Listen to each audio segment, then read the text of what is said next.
سب سے پہلے سری لنکا کے اندر عوام نکلی جس میں بہت بڑی تعداد میں نوجوان تھے. یہ بھی تنگ آئے ہوئے تھے سسٹم سے. انہیں لگ رہا تھا کہ سسٹم شہریوں کو دبا رہا ہے. سری لنکا کے اندر انقلاب آ گیا. انہوں نے اٹھا کے پاک سے خاندان کی ایسی تیسی پھیر دی تھی اور ہم نے وہ مناظر دیکھے تھے. ابھی سری لنکا کے اندر چیزیں نارملائز ہیں. پھر ہم نے دیکھا بنگلہ دیش کے اندر نوجوان اٹھ گئے. بنگلہ دیش کے نوجوانوں نے حسینہ واجد کے مظالم کے خلاف کھڑے ہو کر اور ان مظالم کے خلاف خاص طور پہ جو میرٹ کی دھجیاں اڑائی جاتی تھیں, جو نوجوانوں کا استحصال کیا جاتا تھا, جو ان کی پالیسیز تھیں, ان کے خلاف نوجوان کھڑے ہو گئے اور ایسا پروٹیسٹ کیا کہ حسینہ واجد کو ملک چھوڑ کر بھاگنا پڑا. اور حسینہ واجد کے مظالم کی داستانیں جو کھل کر پھر باہر آئی ہیں, جو لوگ جبری طور پہ لاپتہ کیے گئے وہ چھوٹ چھوٹ کر آئے کئی سال کے بعد.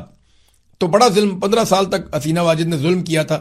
نوجوانوں نے کنٹرول لے لیا اپنے ہاتھ میں بنگلہ دیش کا. وہاں پہ ایک الیکشن ہوا, اس کے نتیجے میں ایک نئی حکومت بنی ہے. بنگلہ دیش میں آج حالات بہتر ہیں. اسی طرح پھر نیپال کے اندر ہوا. نیپال میں نیپو کڈز تھے, وہاں کی جو رائل فیملی ہے ان کے بچے, وہ ویڈیوز بناتے تھے اپنی عیاشیوں کی, اپنی زندگی کی. بڑی خوبصورت ویڈیوز بناتے تھے کہ یہ سہولت ہے, یہ گاڑی ہے, یہ پلین ہے. تو وہ بہت خوشحال زندگی گزار رہے تھے, لیکن وہ ویڈیوز بنا کے وہ پبلک کرتے تھے, جیسا کہ زرداری صاحب کے بچے بھی کبھی کبھی کرتے ہیں. تو اس سے نوجوانوں کے اندر ایک غصہ پیدا ہوا اور وہ اتنا بڑھتا چلا گیا کہ نیپال میں بھی یہ سب ہو گیا. اب آپ دیکھیں سری لنکا, بنگلہ دیش, نیپال اور پھر اگلا ملک آتا ہے انڈیا. یہ ملک ہے بھی اسی ترتیب سے, اس طرف کو آپ آتے جائیں تو ایک ہی جگہ پہ ہے. تو انڈیا میں اب نوجوان کھڑے ہو گئے ہیں اور یہ جین زی ہے. یہ وہ جنریشن ہے جس کو ہم جین زی کہتے ہیں, یعنی وہ نوجوان جو 25 سال کے آس پاس کی عمر کے ہیں, اس سے اوپر نیچے. تو یہ جین زی نوجوان ہے اور انہوں نے اب مصیبت ڈالی ہوئی ہے انڈیا کے اندر. یہ بڑھتے جائیں گے, یہ میری پریڈکشن ہے. میں نے جب آپ کو پہلی دفعہ بتایا تھا نا کہ کاکروچ جنتا پارٹی, انہوں نے ایک پارٹی بنائی ہے جو سوشل میڈیا کے اوپر وائرل ہو گئی ہے, میں نے آپ کو تب بھی کہا تھا کہ یہ پریکٹیکلی آہستہ آہستہ بڑے ہوتے جائیں گے. پھر جب وہ انڈیا پہنچا, میں نے آپ کو تب بھی بتایا تھا کہ اس کا جو فاؤنڈر ہے وہ انڈیا پہنچ گیا اور اب وہ بڑے احتجاج کے اندر, آج وہ فاؤنڈر بھی موجود تھا, باقی نوجوان بھی موجود تھے اور نوجوان خود قیادت کر رہے ہیں. میں نے دیکھا چھوٹی چھوٹی لڑکیوں کو, بچیوں کو, انہوں نے جس انداز میں وہاں پہ ڈنڈے اور آنسو گیس کا مقابلہ کیا اور وہ پیچھے ہٹنے کو تیار نہیں تھے. وہ ان کو شعور تھا, ان کو پتا ہے کہ ان کے ساتھ کیا زیادتی ہو رہی ہے اور نریندر مودی کی سرکار وہاں پہ کیا کر رہی ہے. تو آہستہ آہستہ اب وہاں پہ بھی نوجوان انڈیا میں یہ جینزی کا بخار یہاں تک پہنچ گیا. اگلا ملک ہے پاکستان. تو پاکستان کے نوجوانوں کو بھی اب تیاری پکڑنی پڑے گی کیونکہ ذمہ داری تو نوجوانوں پہ آنی ہے. الٹیمیٹلی پاکستان کے نوجوانوں کو یہ رسپانسبلٹی لینی پڑے گی, چاہے نوجوان اسلام آباد راولپنڈی کے ہوں, خیبر پختونخوا, پنجاب, سندھ, بلوچستان, خیبر پختونخوا یا گلگت بلتستان کے نوجوان ہوں یا کشمیر کے نوجوان ہوں. دیکھیں نا, کشمیر میں بھی ابھی جو تحریک آئی ہے وہ نوجوانوں نے کیا ہے. یہ کوئی بوڑھے لوگ, بہت بزرگ لوگ نہیں ہیں, بہت تجربہ کار لوگ نہیں ہیں. کوئی بیکری والا ہے, کوئی دکان والا ہے, کوئی نیا وکیل بنا ہے. تو یہ سارے چھوٹے چھوٹے مڈل کلاس کے گھروں سے اٹھے ہوئے نوجوان ہیں اور اسکولوں کے بچے بچیاں آتے ہیں وہاں پہ دھرنے کے اندر اور بڑی تعداد میں نوجوان شرکت کر رہے ہیں ان احتجاجوں میں جو آزاد کشمیر میں ہو رہے ہیں. اس کے اوپر میں آپ کو بعد میں بتاتا ہوں. لیکن اب پاکستانی نوجوانوں کو الٹیمیٹلی اپنے حقوق کے لیے کھڑا ہونا پڑے گا, یہ دیکھے بغیر کہ کون سی پولیٹیکل قیادت ان کو لیڈ کرتی ہے یا نہیں کرتی.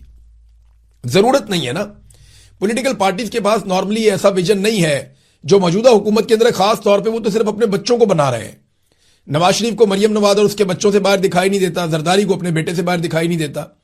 خواہش تو دیکھو نا, اس نے کبھی اس خواہش کا اظہار نہیں کیا کہ میں چاہتا ہوں کہ پاکستان کا نوجوان اقتدار میں حصے دار بنے. نہیں, وہ کہتا میری خواہش ہے کہ میری زندگی میں میرا بیٹا وزیر اعظم بن جائے ایک دفعہ. آپ دیکھیں نا ان کی خواہشات کیسی ہیں, وہ اپنی فیملی سے باہر جاتی ہی نہیں ہے. تو نوجوانوں کو پاکستان میں تعلیمی اصلاحات کے لیے, نوکری کے ایک جیسے مواقع کے لیے, بنیادی انسانی حقوق کی فراہمی کے لیے, ناانصافی کے خاتمے کے لیے, جو اقربا پروری ہوتی ہے یہاں پہ اپنے ہی لوگوں کو ریوڑیاں بانٹی جاتی ہیں, اس کے خلاف, اور نوجوانوں کے مینڈیٹ کا احترام کہ نوجوان جو بات کرتے ہیں, جس کو ووٹ ڈالتے ہیں, وہاں پہ وہ مینڈیٹ اس کو ملنا چاہیے. کھیلوں کے مواقع, صحت کے مواقع, یہ انہیں ملنے چاہیے. ان معاملات کے اندر اصلاحات ہونی چاہیے. پھر میرٹ کا قیام ہونا چاہیے پاکستان میں, نظام انصاف ہونا چاہیے اور شفاف ہونا چاہیے. آزادی اظہار رائے ہونی چاہیے. انٹرنیٹ بار بار پاکستان میں بند کر دیتے ہیں, موبائل فون بند کر دیتے ہیں, یہ سلسلے پاکستان میں بند ہونے چاہیے. کرپشن, رشوت, سفارش, ان ساری چیزوں کے خلاف پاکستانیوں کو آج نہیں تو کل اٹھنا پڑے گا اور یہ ذمہ داری پاکستان کے نوجوانوں کو اپنے ہاتھ میں لینی پڑے گی کیونکہ سری لنکا سے لے کے بنگلہ دیش تک، بنگلہ دیش سے نیپال، اور نیپال سے انڈیا، اور انڈیا سے اب یہ کشمیر، آزاد کشمیر میں بھی ہے. اور پھر یہ پاکستان کے اندر الٹیمیٹلی نوجوانوں کو یہ ذمہ داری لینی پڑے گی. تو نوجوان اپنے آپ کو ذہنی طور پہ تیار کریں. میری گزارش ہے تمام نوجوانوں سے کہ اپنے آپ کو آپ ذہنی طور پہ تیار کریں، اور تیار رہیں اس وقت کے لیے جس وقت قوم کو اٹھنا پڑے گا، نوجوانوں کو اٹھنا پڑے گا اس سارے ظلم اور زیادتی کے خلاف، یہ خاندانی نظام کے خلاف، یہ چند خاندانوں کی غلامی کے خلاف آپ کو اٹھنا پڑے گا. ملٹری اسٹیبلشمنٹ کے پاکستان پہ قبضے کے خلاف آپ کو اٹھنا پڑے گا. ایک وقت آئے گا، اپنے آپ کو ذہنی طور پہ آپ تیار رکھیں. جب وہ وقت آئے گا تو ساتھ مل کر نکلیں تو اللہ تعالیٰ آپ کو کامیابی دے گا. ناظرین، بلاول نے کشمیر کے اندر ایک بات کی ہے، ذرا وہ بات آپ کے سامنے میں پہلے رکھ دیتا ہوں. سٹیٹمنٹ بہت انٹرسٹنگ ہے. انہوں نے کہا یہ وفاقی وزراء کے غیر ذمہ دارانہ بیانات سے آزاد کشمیر کا معاملہ پیچیدہ ہو رہا ہے. دیکھیں، آزاد کشمیر میں حکومت کس کی ہے؟ بلاول کی ہے. آزاد کشمیر میں اتنی ساری فورسز کس نے بلائی؟ جنہوں نے گولی چلائی بلاول نے بلائی، بلاول کی پارٹی نے بلائی اور گولی بھی چلوائی. جو لوگ ہیں جوائنٹ عوامی ایکشن کمیٹی کے، انہیں کالعدم کس نے قرار دیا؟ بلاول نے اور اس کی پارٹی نے کیا. اور کالعدم قرار دینے کے بعد ان کے سروں کے اوپر انعام کس نے رکھا؟ بلاول نے اور اس کی پارٹی نے رکھا. تو یہ جتنا کچھ بھی کیا پاکستان پیپلز پارٹی کی حکومت نے کیا. یہ سارا بحران پاکستان پیپلز پارٹی کی آزاد کشمیر کی حکومت نے کیا ہے. اب آزاد کشمیر کی حکومت الگ ہے، پاکستان کی حکومت الگ ہے. بے شک یہ ایک دوسرے پہ انحصار کرتے ہیں، لیکن ہیں تو الگ. دو اینٹیٹیز ہیں آئین کے مطابق، پاکستان کا یا آزاد کشمیر کا. تو بلاول جو کچھ آزاد کشمیر میں بلاول کی حکومت کر رہی ہے، وہ اس کے لیے پاکستان کی حکومت کو ذمہ دار کیسے ٹھہرا سکتے ہیں؟ یہ ہے میرا سادہ سوال. تو بلاول اپوزیشن بننے کی یا بننے کا دکھاوا کرنے کی کوشش کرتے ہیں، جو انتہائی غیر ضروری ہے. اور نوجوان اس بہکاوے میں آئیں گے نہیں، وہ اس میں پھنسیں گے نہیں. ہاں، مذاکرات اس وقت ہو رہے ہیں آزاد کشمیر میں، اور اس کی ڈرافٹنگ جاری ہے. مذاکرات کی اس وقت کی سچویشن جو ہے وہ میں آپ کو بتا دیتا ہوں. تھوڑی دیر پہلے میں نے انفارمیشن گیدرنگ کی ہے. ڈیڈ لاک ہے سیٹوں کے معاملے پہ، اور وہاں آ کر پھنس گئے ہیں سارے. اسٹیبلشمنٹ یہ چاہتی ہے کہ اگر سیٹیں کم کی جائیں تو جتنی سیٹیں کم کی جائیں ان کے پاس پورا اختیار ہونا چاہیے ووٹ ڈالنے کا، وزیر اعظم کو چننے کا یا وزیر اعظم کو نکالنے کا، حکومت کو بنانے اور گرانے کا اختیار. یہ جو مہاجرین کی نشستیں ہیں ان کے پاس ہونا چاہیے، چاہے کم بھی کر دی جائیں، ان کا اختیار رہنا چاہیے. لیکن جو جوائنٹ عوامی ایکشن کمیٹی کے لوگ کہتے ہیں ٹھیک ہے جی آپ 4 کریں 6 کریں، لیکن اختیار نہیں ہونا چاہیے. نہ یہ حکومت بنائیں گے نہ یہ حکومت گرائیں گے.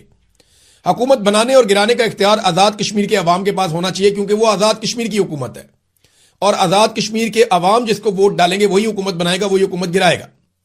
اب کیونکہ یہ مقبوضہ کشمیر کے مہاجرین ہیں تو یہ مقبوضہ کشمیر کی حکومت بنانے یا گرانے میں رول پلے کریں تو ایک الگ بات ہے، لیکن آزاد کشمیر کی حکومت گرانے اور بنانے میں رول پلے نہ کریں، ان کا موقف بھی ایک طرح سے ٹھیک دکھائی دیتا ہے. حکومت کا اپنا موقف ہے، حکومت نہیں اسٹیبلشمنٹ کا. تو یہ مذاکرات یہاں پہ آگے تعطل کا شکار ہے. اس میں دھوکہ بھی ہو سکتا ہے، یاد رکھیے گا اینڈ ٹائم پہ. اور یہ سسٹم کوشش کر سکتا ہے کہ اس کو پرلونگ کرے، اس چیز کو، یعنی 22 23 24 تک نکلوا لیں، 25 کو کمپین ختم کر کے 27 کو ایک الیکشن کروا دیں زبردستی کرفیو والے ماحول میں، اور کچھ سیٹیں پیپلز پارٹی کو دے دیں، کچھ پی ایم ایل این کو دے دیں، کچھ آئی پی پی کو دے دیں، کوئی مسلم کانفرنس. ایک متنجن سا بنا کے ایک ایسی حکومت بنائی جائے جو بیساکھیوں کے اوپر کھڑی ہو، جو اکیلے حکومت کر نہ سکے. پی ایم ایل این کو باہر سے کچھ سیٹیں مل جائیں، کچھ اندر سے مل جائیں، پیپلز پارٹی کو کچھ اندر سے مل جائیں، مسلم کانفرنس کو تھوڑا بہت حصہ دے دیں، اور آئی پی پی کو کچھ نہ کچھ ادھر ادھر سے پورا کروا کے جیسے گلگت بلتستان میں کیا، تو ایک متنجن قسم کی حکومت بنا دیں.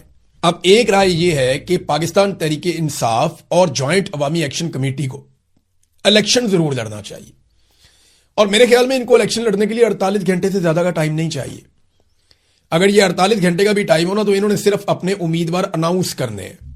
جو اس وقت آزاد کشمیر میں جوائنٹ عوامی ایکشن کمیٹی کو عوامی حمایت حاصل ہے یا سپورٹ حاصل ہے، وہ کسی اور پولیٹیکل پارٹی کو نہیں ہے، اور باقی سب پولیٹیکل پارٹی سے زیادہ پاکستان تحریک انصاف کے پاس سپورٹ ہے.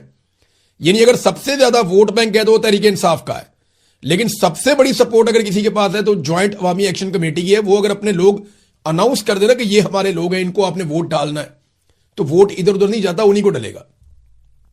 یعنی میں نے کئی صحافیوں سے پوچھا، کوئی بہت محتاط بھی رہتا ہے نا، تو وہ کہتا ہے اگر یہ الیکشن لڑنے کا فیصلہ کرتے ہیں اور اپنے امیدواروں کو نامزد کرتے ہیں نا، تو یہ بڑے آرام سے اپنی حکومت بنا سکتے ہیں. یہ بات آزاد کشمیر کے اندر جو صحافی صحافت کر رہے ہیں انہوں نے مجھے بتائی کہ یہ اتنی بڑی مقبولیت ہو چکی ہے، اور پورے آزاد کشمیر کے کینوس کے اوپر ان کی آواز پہنچ گئی ہے. لوگ ان کے ساتھ کھڑے ہیں اور بہت سارے شہداء ہیں ان کے پاس. 23 تاریخ کو وہ شہداء کی یاد میں ایک دن منانے جا رہے ہیں. 50 سے زائد شہداء کی لسٹیں آ چکی ہیں, سینکڑوں زخمی ہیں. تو یہ اس وقت آپ ان کو نہیں ہرا سکتے الیکشن کے میدان میں. اگر وہ آ جاتے ہیں تو بس شرط صرف ایک ہے, جیسے آزاد کشمیر کے لوگ ہر چیز پہ پہرا